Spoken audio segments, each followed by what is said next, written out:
I came back to base long after they stopped expecting me. Not as a commander or a decorated operator, just a temporary instructor tucked quietly into a forgotten wing of the training compound. They had stripped my name from the rosters, my record buried beneath newer wars and louder men. No salute greeted me at the gate. No one remembered the call sign I once carried. They only saw the limp in my left step. I walked past the barracks and heard it. The soft laughter that floats just before cruelty takes shape. She is broken. She washed out. I kept moving. A young lieutenant, still sharp in his fresh-pressed uniform, spit near my boot and muttered that this was no therapy camp. I did not look at him. Men like that think war is noise, always shouting, always proving. They do not understand the quiet battles, the kind fought with restraint instead of rage. I reported to the mats at dawn, blending into the rows of instructors who never learned my name. They measured me by scars they could see, never by those I carried beneath the sleeve. It did not matter. I was not there to be recognized. I was there to teach them something they had forgotten. That strength does not always arrive with thunder. Sometimes it walks in on a bad knee and says nothing at all.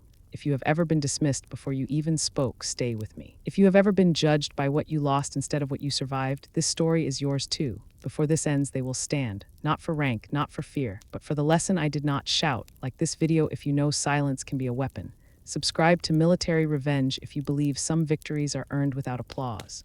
This is where my return truly began. I arrived before sunrise when the compound was still blue with early light and the air had not yet learned the voices of the day. Most instructors like to make an entrance. I preferred to come when there was no one around to notice I had returned. The security checkpoint had already logged my reactivation papers. Temporary assignment, no rank privileges, no command authority. Just another body added to the roster, someone who used to be something. The barracks I was given sat on the far side of the yard, past the main instructor's quarters. They placed me with transitional cadets, those waiting for reassignment or medical clearance. I did not argue. A corporal at the desk avoided eye contact as he handed me a key, as if touching my paperwork might stain him. He mumbled that my room was at the end of the hall, past the laundry units. No welcome, no acknowledgement, just a clerk checking a box. My bed was beside a window that faced the training fields. The frame creaked when I sat down. My duffel rested at my boots. The space smelled faintly of bleach and steel, the familiar scent of places where people break and rebuild. I ran my hand along the metal rail of the bunk, tracing dents carved by years of restless hands, names scratched into paint, curses, prayers, promises. I recognized the desperation. I had lived in these same rooms once, back when I believed injury was the only thing that could remove a soldier from battle. Footsteps passed in the hall outside. Laughter followed. Someone said washed out. Another said she limps. I closed my eyes but did not react. It is easier to let them think they are the first to dismiss you. They never are. The worst judgments never need to be spoken aloud. You hear them in tone, not words. I reported to the main training deck at 0600. The gym was loud already, a chaos of voices, barked orders, boots on polished floor.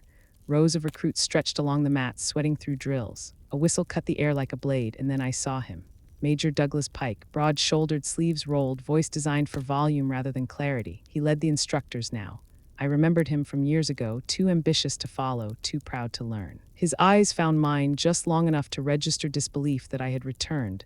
Then he turned his back. That was my welcome. I kept to the perimeter, clipboard in hand, observing their formations.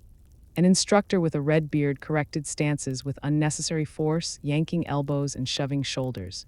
Recruits flinched not from failure but from humiliation. There is a difference. One teaches, the other scars. Pike barked across the mat that discipline demands pressure. It was not the discipline he loved, it was domination.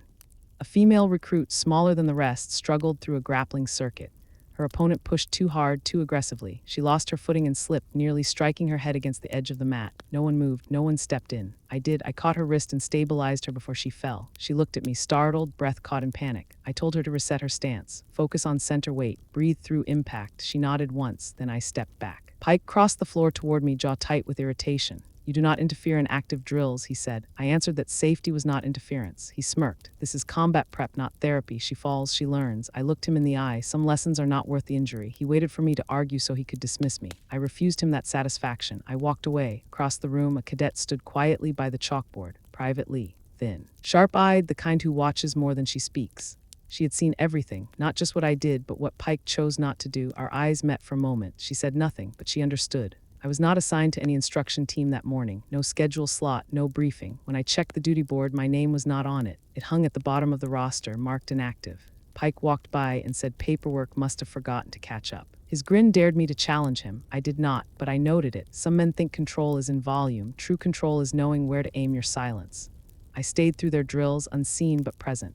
I watched how Pike favored the loudest recruits, rewarding aggression over precision. They cheered at force, not form. They believed strength is impact rather than accuracy. It reminded me of storms that crash against cliffs but never change them. Noise without weight. By the time the session ended, sweat pooled on the mats and tempers simmered beneath fake laughter. Someone passed by and muttered that I looked tired already. Another asked if I was lost. As they filed out, Private Lee lingered at the doorway. She glanced at me, almost uncertain, then spoke quietly. That was not nothing. She meant helping the recruit. I did not reply, but I nodded once. Acknowledgement, not gratitude, outside. The wind carried the scent of hot asphalt and distant sea. Flags snapped on their poles. I walked the perimeter of the training field, tracing the boundary I had once commanded. My knee ached with each step, an old echo of a night I never speak of, not because I fear it, but because naming a wound can make it bleed again. They think I returned out of desperation. They think I seek redemption, but you cannot return to something you never truly left. I carry my wars within me. They do not fade, they settle like ash. If you have ever been pushed aside for not explaining your scars, you know what follows. The noise grows, the whispers echo, but noise is only dangerous when you let it inside.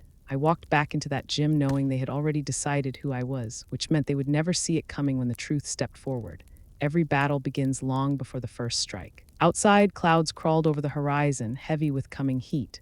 I headed toward the auxiliary field where conditioning drills were being held. From a distance, I watched instructors drive recruits through endurance circuits. Pike favored exhaustion as a teaching method. Collapse, then recover. Pain before precision. It impressed those who sought spectacle. It injured those who listened. A group navigated the rope ascent, arms trembling under strain. A female recruit lost grip and slipped, her harness rope catching too late. Panic flickered in her eyes. No instructor moved. They were too busy observing failure. I stepped forward, calling out to reset her anchor grip, shifting her weight to the stronger leg. She steadied, climbed again, made it. No applause, no acknowledgement, but Lee saw it. She wrote something on the edge of her manual. I did not need to read it. Observation is its own record. Pike approached hours later. During equipment inspection, he carried a clipboard he did not need. Authority often travels with props. He stopped a few feet from me. Word is you are back on evaluation only. That's true. I told him my orders were filed. Temporary assignment. Instructor oversight. No command duties. He smiled, a smile that meant nothing and promised less. Good. Keep it that way. We do not need ghosts confusing the chain of command. I met his gaze. Ghosts are only dangerous when forgotten. He did not respond, but the twitch at his jaw betrayed understanding. He turned and left, satisfied he had issued a warning. He mistook endurance for retreat. Many do. Afternoon drills shifted indoors to the tactical bay. Low light, simulated breach corridors. Instructors rotated through, demonstrating room clearance. Pike took center. Weapon replica angled aggressively as he explained how real combat is won by violence of action. His movements were sharp but impatient. He cleared corners with power, not control. It looked impressive. It was also dangerous. When it was time to demonstrate soft entry, no one stepped forward. No one wanted to follow Pike's display with something slower, quieter. I did. I moved to the threshold, stance low, breath calm, hands guided, not forced. Corners were cleared with timing, not weight, no thuds, no wasted motion. Silence can move faster than sound. The room watched. Pike scoffed. They want warriors, not dancers. I said nothing.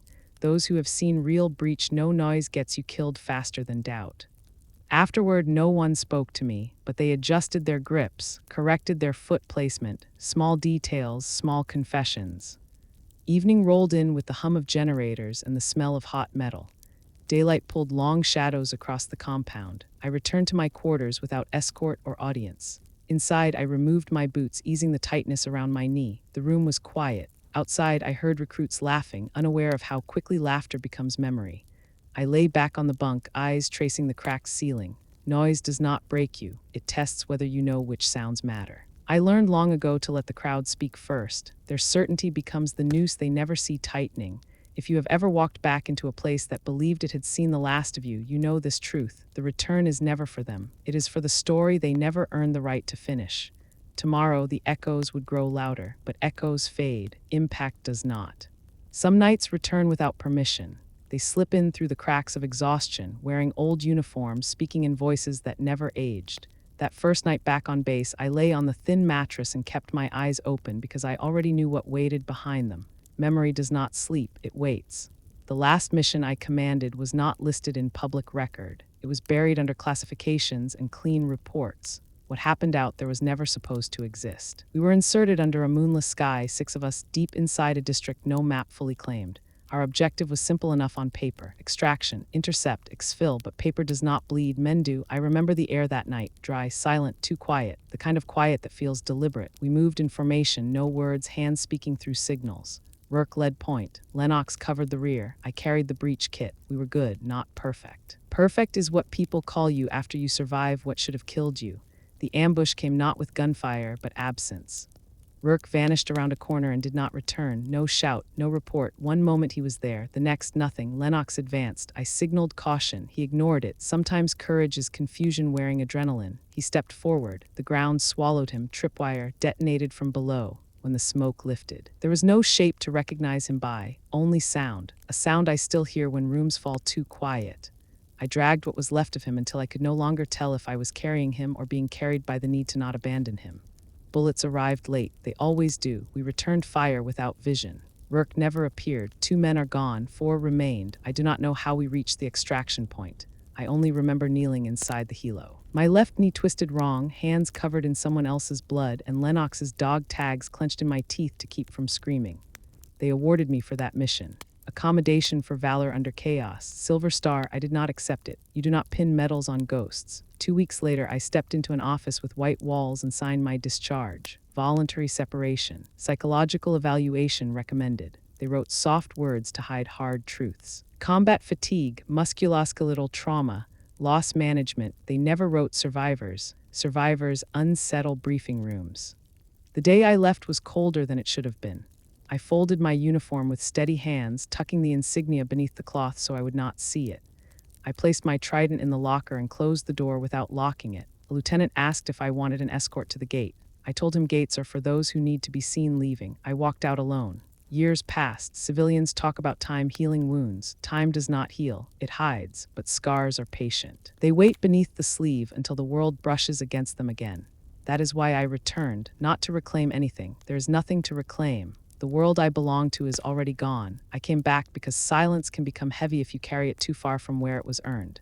On my 3rd day back, Pike made his move. He waited until the morning formation, when the row of instructors lined up for assignment briefings. His voice carried just enough to reach me. Just enough to tell everyone it was not accidental. You are not a commander. You are a quitter with a limp. His eyes held the satisfaction of someone who thought he discovered a weakness.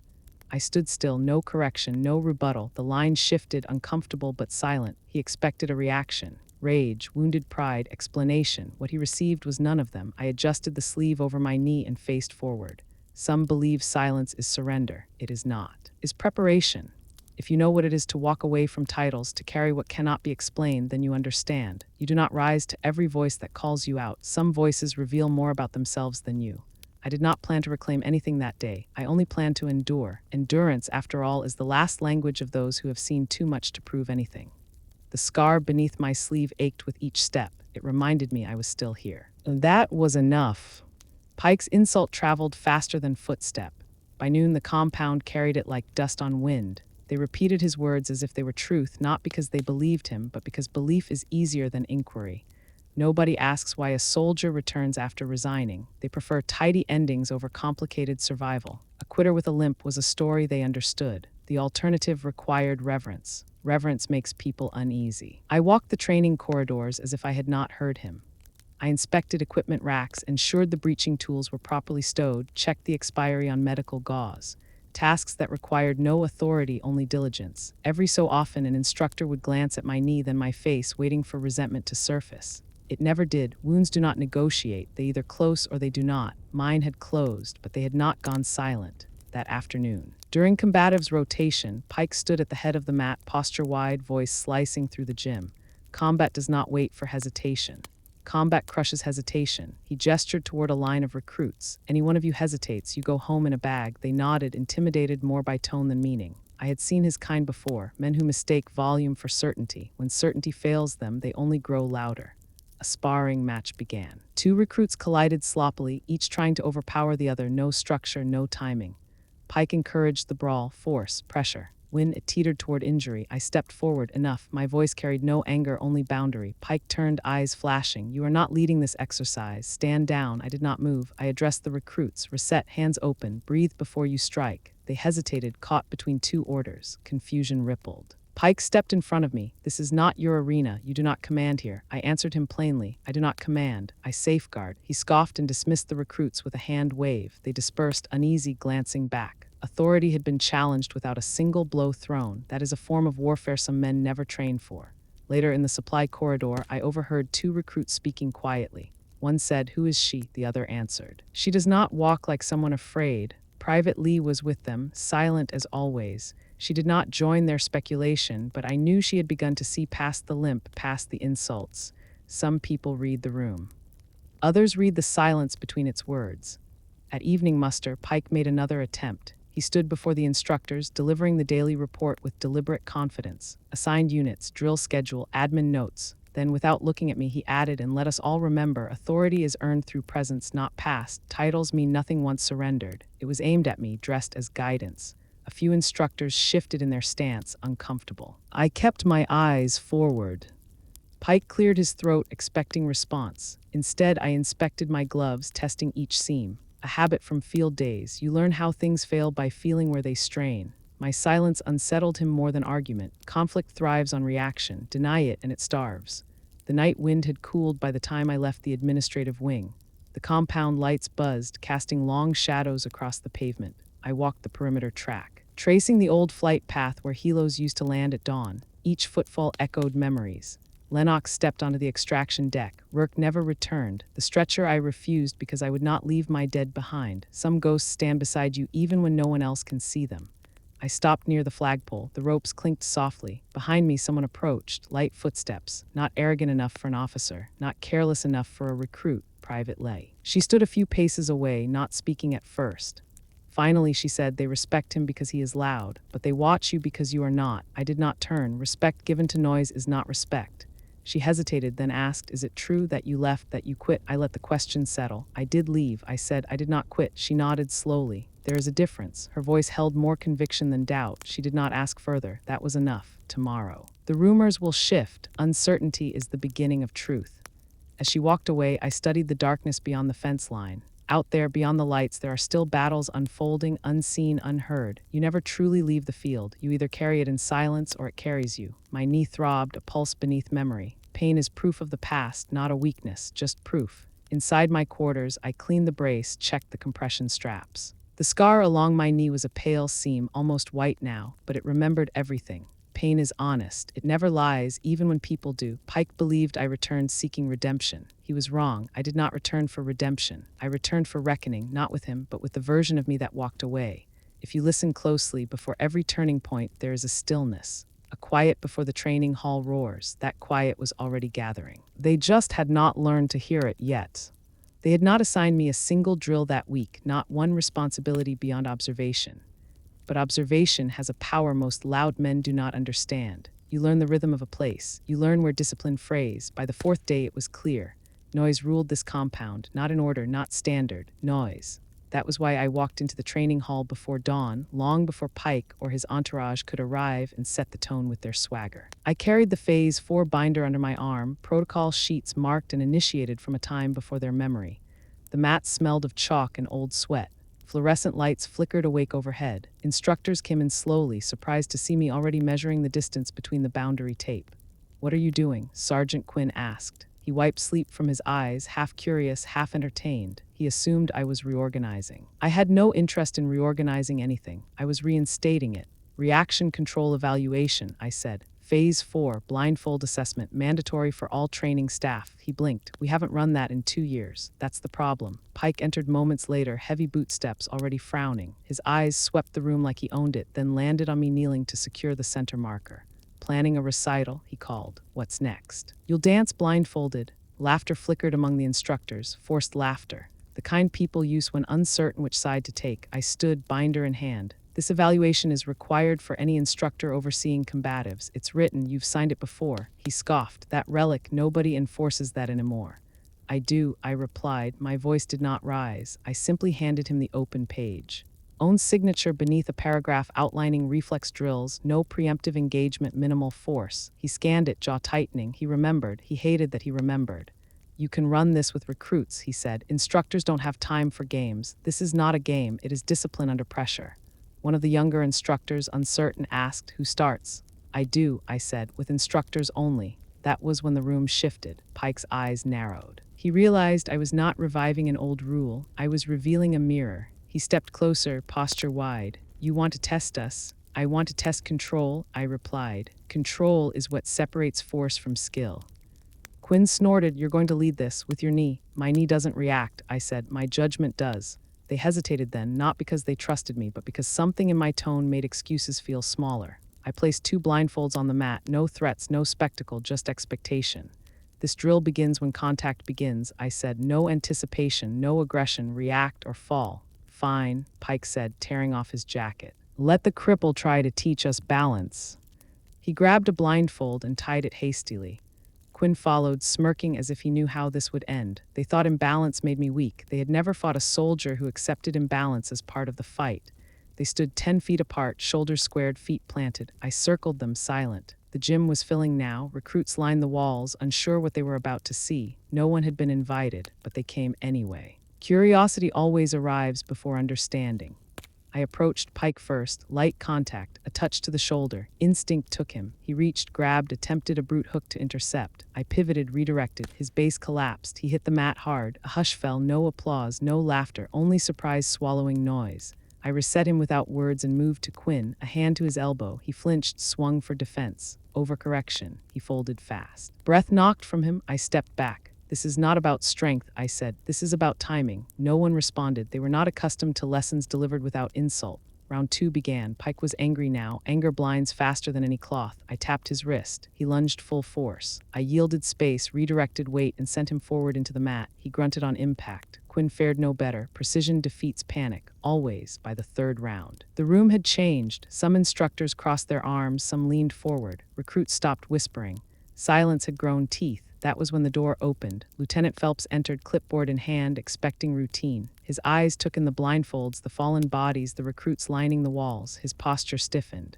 What is this? He demanded. Who authorized instructor evaluation? I did not look at him. Phase 4, I said. Signed policy. You're using protocol as spectacle. No, I answered. I'm using it as intended. He turned to speak again, but Pike, blindfolded, surged at me in rage. His arm cut the air. I caught his forearm mid-strike, stepped under, collapsed his axis, and placed him face down on the mat with nothing more than certainty. The room did not breathe. No shouting, no triumph, just the undeniable weight of demonstration. I released Pike and stood. They expect power. I said, show them control. No applause followed, only reckoning. Some of the loudest men in that room had never felt quiet weigh this much. If you've ever watched arrogance meet a truth it couldn't dismiss, you understand this moment. Pike lay still longer than pride allows. When he rose, he ripped the blindfold off as if it were the cause of his defeat. His eyes shot to the recruits along the wall, daring them to laugh. No one did. Laughter cannot coexist with what they had just seen. He staggered back into formation, chest rising too fast, hands shaking just enough to betray him. Quinn followed, slower, less angry but more shaken. He avoided my eyes, dreading what they reflected. It was not superior. It was exposure. For men like them, being overpowered is survivable. Being revealed is not. Lieutenant Phelps approached, still clutching his clipboard like a shield. The authority he carried in his title no longer felt certain in his grip. He stood at the edge of the mat, speaking low so only I could hear. You've made your point. They've seen enough. They haven't seen anything, I said. Not until they see it done without sight, before he could respond.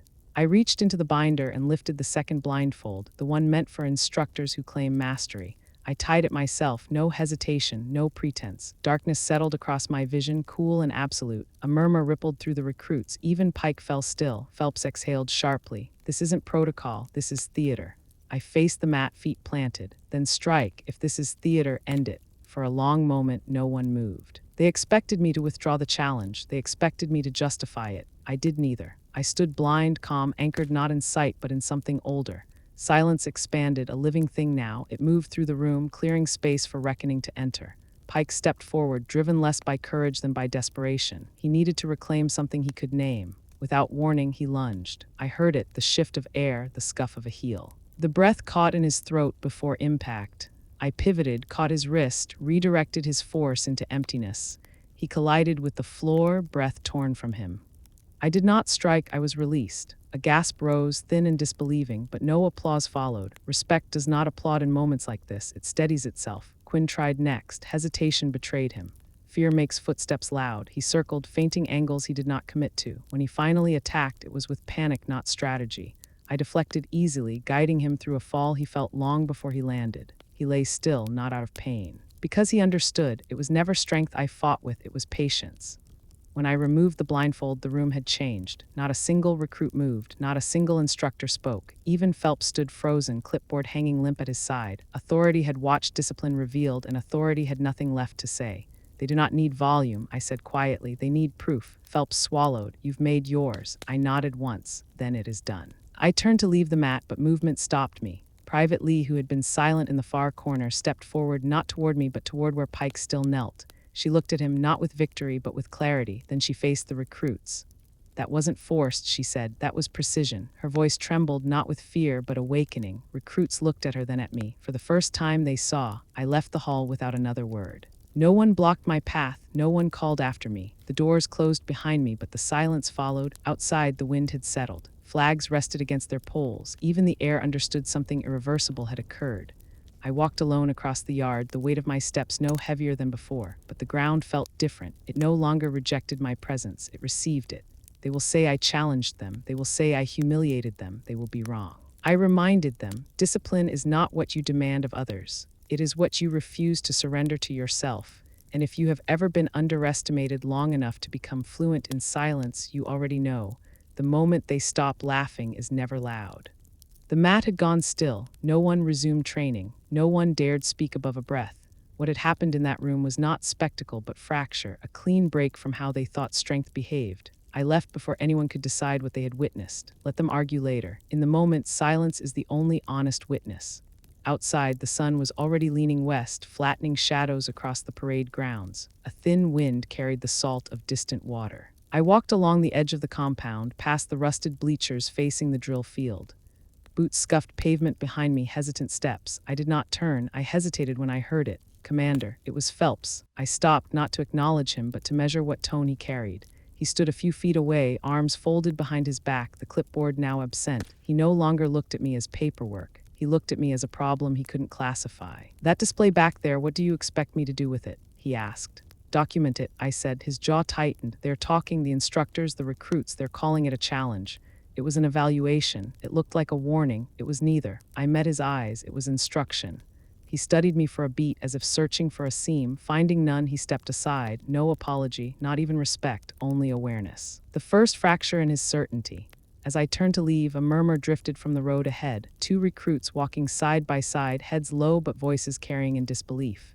She fought blindfolded, one whispered. Pike didn't even touch her. She didn't fight, the other replied. She just knew. I walked past them. They stiffened, unsure whether to salute. I did not slow. I did not give them the chance. Let uncertainty linger. It is the first step toward understanding.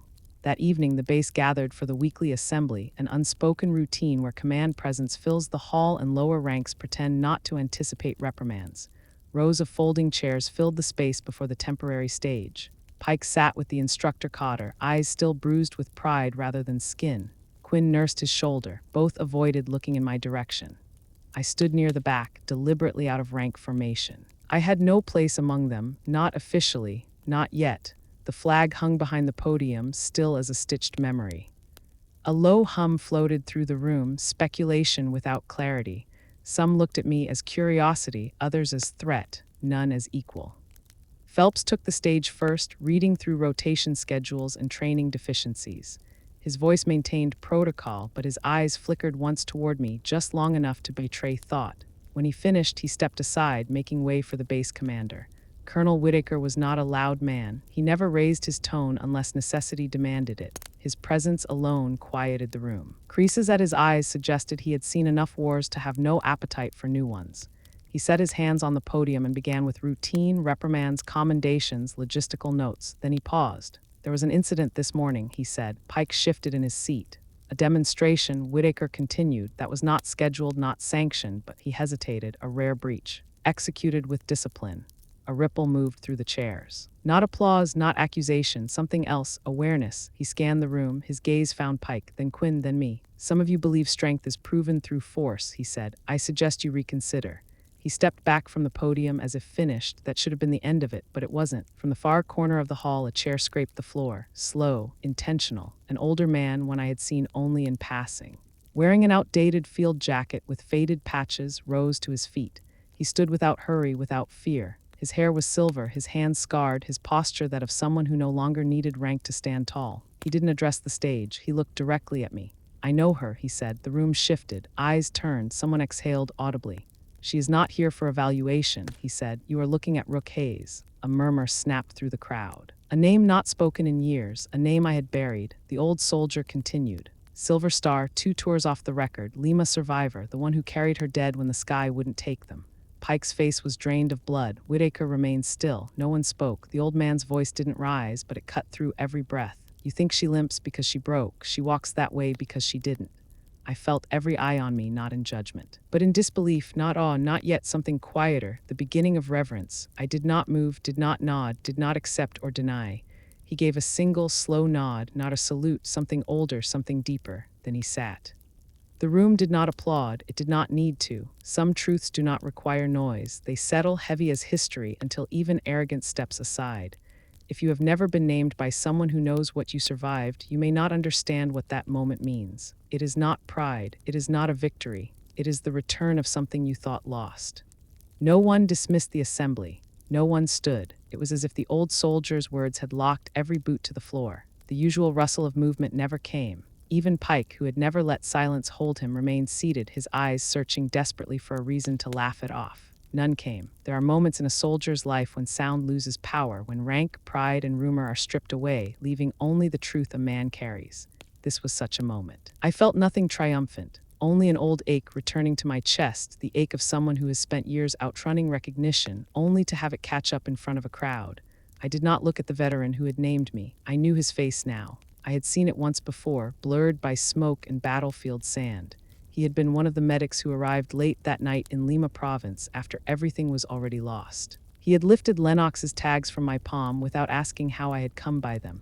We had never spoken. Some truths do not require conversation. Whitaker stepped forward slowly, studying the veteran, then me. The colonel did not ask for clarification. Men like him do not need confirmation when the source is someone who has earned his own silence. His eyes met mine. He did not salute, but he stood straighter. That alone told the room everything. Finally, he spoke. "Training will resume tomorrow. There will be adjustments." That was all he said, but it carried more command than any reprimand Pike had ever barked. He left the stage without fanfare. The instructors remained rooted to their seats, unsure what to do with their hands, their posture, their certainty.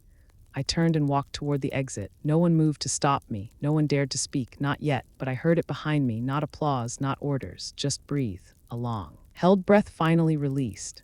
Outside, the sky had shifted into evening, clouds sunk low and red at the edges.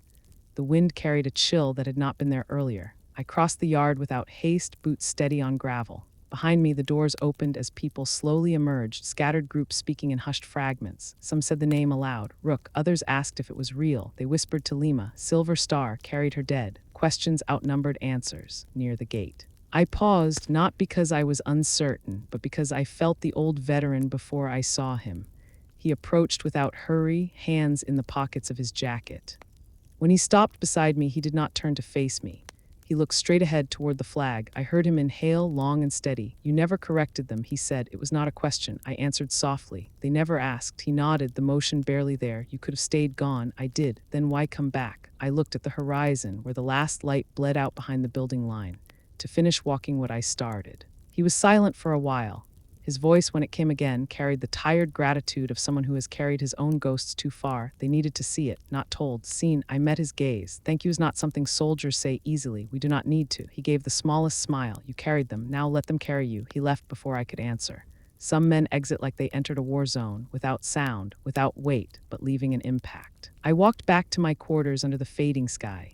The barracks felt different now, not quieter, just aware. Conversations lowered as I passed, but not with scorn, something closer to caution, not fear, respect waiting for confirmation. Inside my room, I closed the door and sat on the bunk. I unstrapped my knee brace and laid it beside me. The scar beneath it pulsed, a faint ache that felt more alive than painful.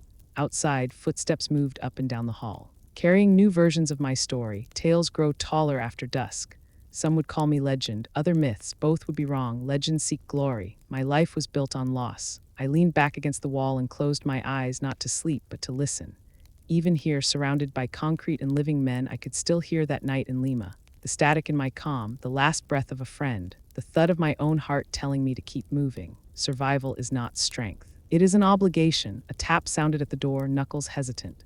I opened my eyes. Private Lee stepped inside, eyes bright, breath unsteady. She did not salute. She simply said, "They are saying your name." I stood. "Let them," I said. She swallowed. "What should I call you?" I looked at her, the weight of years between us. "Call me what I am," I said. "Instructor." She nodded, holding it like truth. As she turned to leave, I added quietly, "Class begins tomorrow." No one anticipates a storm after silence. That is when it strikes the cleanest. If you take anything from this story, let it be this. You do not need to remind them who you are. One day, someone who remembers will stand. And when they do, the room will fall quiet, not in fear, in recognition. Morning did not arrive with fanfare. It came slow, gray, carrying the weight of everything left unsaid from the night before. The air over the compound felt stretched, as if even wind hesitated to move through corridors that now carried a different kind of sound. Not laughter, not a rumor, something quieter. Caution dipped in curiosity. I woke before réveil, as I always did. Habit is hard to kill. My knee ached, stiff from the previous day, but I welcomed the pain. Pain means you are still accountable to what you have survived. I wrapped the brace carefully, each strap pulled into place with ritual precision. There was no ceremony for what I was about to do, no plan to claim authority. Authority earned through spectacle dissolves faster than applause. I intended to do something far simpler. I would show up. Outside, the sky was still ash blue, the barracks windows barely glowing with early light.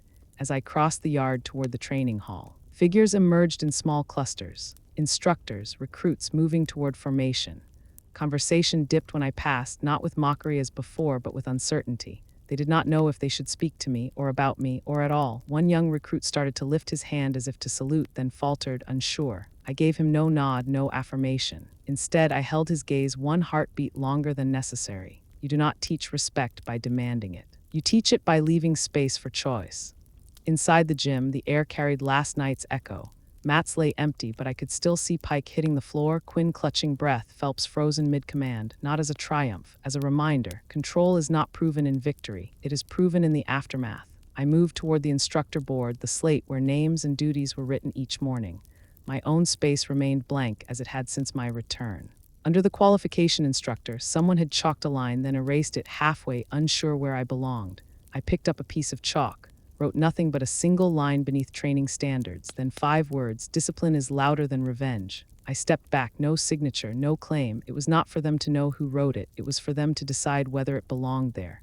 Bootsteps entered behind me. I recognized the cadence before I turned. Pike. He stood at the threshold, watching me. No swagger now. Shoulders still broad, but posture uncertain, stripped of audience. His face carried the remnants of pride and the birth of doubt. "You think this changes anything?" he said, voice low, restrained. I considered him. "It already has." He took a step forward. "They're calling you a legend." "That's their mistake," I said. "Legends don't bleed." He swallowed, eyes flicking to my brace. "Why didn't you tell them who you were?" "Because it wouldn't have changed how they treated me," I said, "only how they pretended to." He looked away then. A fracture in his gaze. "What happens now?" "Ow," I said quietly. "We return to work." He nodded once, not in surrender, in acknowledgement of something he could not name. As I left the board, instructors filed in. Some glanced at the chalk line, some looked at me, none spoke. One of them, a sergeant I had never met properly, straightened unconsciously when I passed. Not a salute, not yet, but something close. A posture that says, even without words, I see you differently. Later that morning during formation, Whitaker addressed the unit. He did not speak my name. He did not mention the drill. Instead, he spoke about standards, about memory, about the danger of confusing noise with leadership. His words were not aimed at me. They were aimed at the rest of them, the ones who had forgotten that silence can instruct. After dismissal, I found Private Lee near the perimeter track, writing in her notebook. She looked up when she sensed me. She did not close it. "They don't know what to do with what they saw," she said. "They don't need to do anything," I replied. She hesitated. I wrote something. I waited. She read from the page, barely above a whisper. "Some wars are not fought with bullets, they fought with patience." I looked at her then, truly looked. "Keep that," I said. "One day you'll need to remember it." She nodded, and I saw something in her posture, not admiration, not awe. Resolve. Resolve is rarer. As I walked away, I heard voices rising in the distance. Not confrontation, not rumor, conversation. They were no longer speaking about the fight. They were speaking about control, about restraint, about what it means not to retaliate when you have every right to. That is the echo I wanted. Not fear, understanding. If this story finds its way to those who have ever held their voice instead of drawing their weapon, know this: silence does not mean surrender. Sometimes silence is the last stand. The days that followed did not carry applause, they carried adjustment, a shift you could feel but not pinpoint, like a barometer drop before a storm. The same instructors walked the same halls, gave the same commands, barked the same cadence, but something in their posture had changed. They spoke more carefully, they demonstrated before they demanded, some even listened before they corrected. That may not sound like much to an outsider, but inside a place built on hierarchy and ego, it was movement. And movement, no matter how small, is how walls begin to crack. I arrived each morning before the lights fully warmed, as I always had, except now someone had chalked my name onto the duty board, not as commander, not even as an instructor, just Hayes, nothing more, nothing less, but it held. No one erased it. No one dared to remove what they did not write. Respect has many forms. Endurance is one of them. Pike avoided me for 3 mornings straight, not out of fear, out of calculation. On the 4th day he approached. It was outside the armory early, the air cold and empty. He stopped a pace away, shoulders rigid. His voice came quiet, stripped of command. If I crossed a line, I will answer for it. I met his eyes. You crossed many. The question is not if you answer. The question is how. He held my gaze, then lowered it. That was enough. I did not need an apology. Accountability is not spoken. It is alive. The recruits watched us both differently now, not like combatants, like measures. They began to test themselves through reflection instead of aggression. Some even asked for corrections without shame.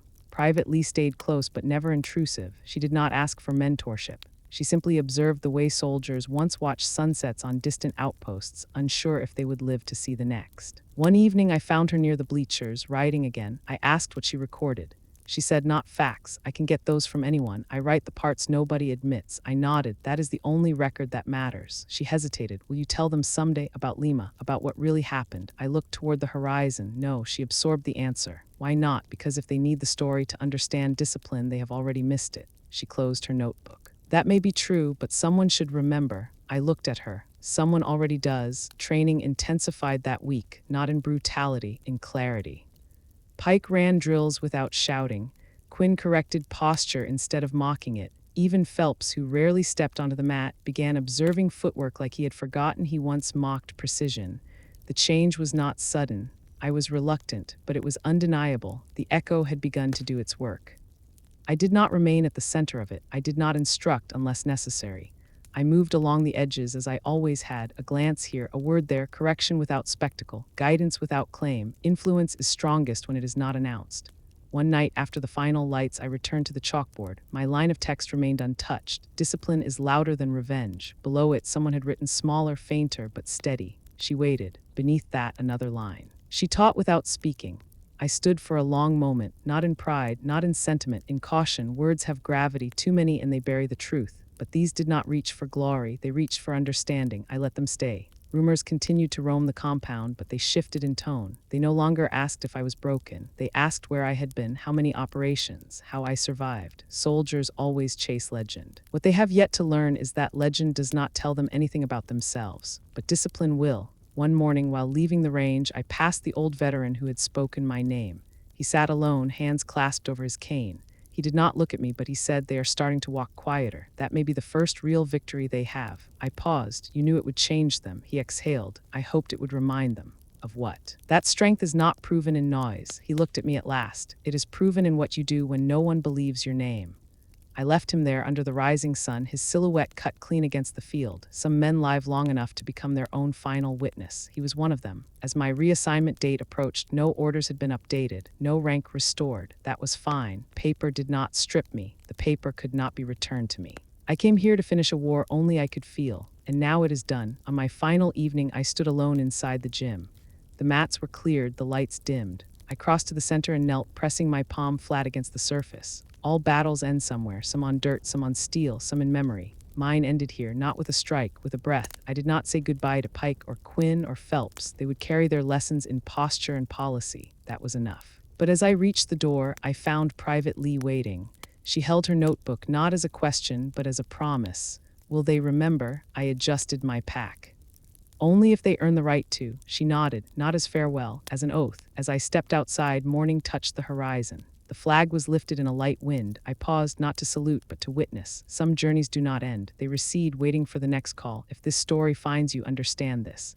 Victory does not always come with cheers. Sometimes it comes in the quiet turning of other men's steps, the echo of a lesson finally learned. I walked on. I did not return to prove anything. I did not come back for justice or recognition. I came because there are wars that do not end when the gunfire stops. Some battles are fought years later in silence when no one is watching, not against enemies, but against the voices that insist you were finished. I learned that endurance is not weakness. To endure is to remain standing long after certainty has fallen. There were days they called me broken. Days they wrote me off as someone who walked away. Let them. The truth does not need defense. It needs witnesses. If you have ever been judged by what they thought you lost instead of what you carried through, you already know. You do not answer them with anger. You do not convince them with words. You answer by standing, quietly, unshaken, until the room that once dismissed you can no longer speak. I did not reclaim my name. I simply refused to let them define its ending. Some will remember me as Rook Hayes. Others will never know. That is all right. Legacy is not measured by applause. It is measured by how many choose discipline over pride after seeing you walk through fire without noise. So if you have been underestimated, if they mistook your silence for surrender, listen carefully. The loudest room is not the one that shouts your name. It is the one that falls silent when you walk in. If this story reached you, perhaps it was meant to. Not to remind you of what you lost, but to remind you that you are still here, like this if you understand. Share it if someone you know carries their battles quietly, and if you believe there are voices still waiting to be heard, then stay with us. This is military revenge. Some of us never needed to shout. We were always waiting to be seen.